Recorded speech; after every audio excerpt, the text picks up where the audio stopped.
তো আপনার ফোনটা কেউ যদি এরকম টান দিয়ে নিয়ে যায়, তখনই আপনার ফোনটা লক হয়ে যাবে।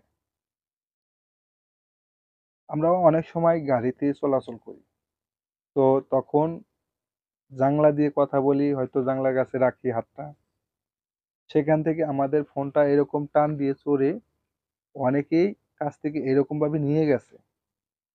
আপনার ফোনটা যখন আনলক থাকবে, খুব সহজেই আপনার ফোনের ডিটেলস এবং ডাটাগুলা কালেক্ট করতে পারবে এবং আপনার গুরুত্বপূর্ণ কিছু হাতিয়ে নিতে পারে। সেটা সেফ থাকবে যদি এই একটা সেটিং করেন। এরকম টান দিবে, আপনার ফোনটা সাথে সাথে লক হয়ে যাবে। কিভাবে করবেন চলুন আসেন এই কাজটা আমরা শিখে আসি। তো আপনি আসবেন আপনার ফোন সেটিংসে। তো আমি সেটিংসে আসলাম, সেটিংসে আসার পরে স্ক্রল করে উপরে আসবেন, আসার পরে এই যে দেখতে পাচ্ছেন গুগল, এই গুগলে আসবেন। গুগলে আসার পরে এই যে অল সার্ভিস, এখানে ট্যাপ করবেন। এখানে ট্যাপ করার পরে একটু স্ক্রল করবেন, স্ক্রল করার পরে এই যে দেখতে পাচ্ছেন এখানে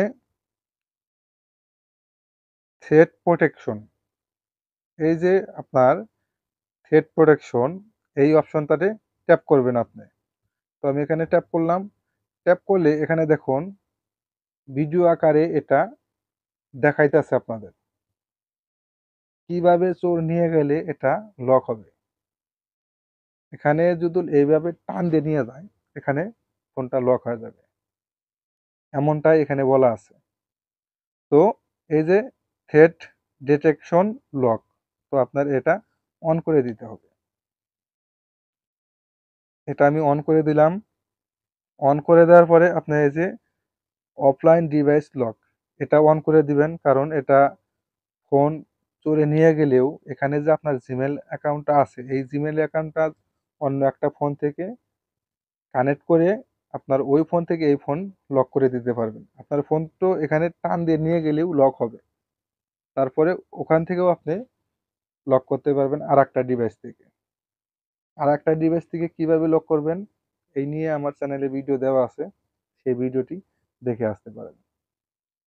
তো আশা করি বুঝতে পারলেন আপনার এই থ্রেট প্রোটেকশন করলে কি উপকার হবে। কখনো আপনার ফোনটা চোরে নিয়ে চালাতে পারবে না। ফোন ওয়াল রিসেট না মারা পর্যন্ত এটা কাজ হবে না। রিসেট মারবে কিভাবে? কত ফোনে ইমেল লাগে, যে ইমেলটা ভেরিফাই করা থাকে ওই ইমেল লাগে, ইমেল ছাড়া চালু হয় না। এই সেটিংটা করলে কোনো চোরই আপনার ফোনটা ব্যবহার করতে পারবে না। সো ভিডিওটি ভালো লাগলে অবশ্যই চ্যানেলটি সাবস্ক্রাইব করে রাখবেন এবং ভিডিওটি শেয়ার করে রাখবেন অপরকে দেখার জন্য। দেখা হবে পরবর্তী যে কোনো ভিডিওতে। আল্লাহ হাফেজ।